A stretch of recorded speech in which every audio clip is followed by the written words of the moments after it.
перший правдивий інтернетовий лемківський голос твоїх хижі. Лем FM.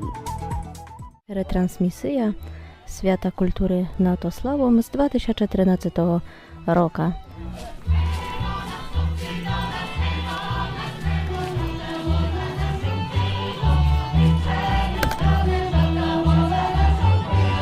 Свято над Ославом розпочав колектив Ослав'яни.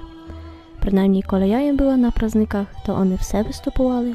Може, не все jako перше, ale тот праздник вони все wzbogacali swoimi wystupami. Są oni organizatorami того świata.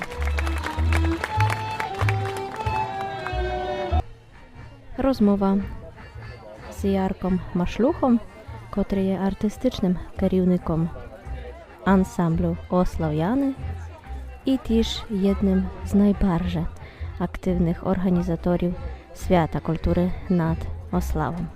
Враження як організатора такого свята. Це вже 22-е свято. Я думаю, що свято відбувається ще, бо ми в тракті його. І думаю, що воно гарно випало. Я вдоволений.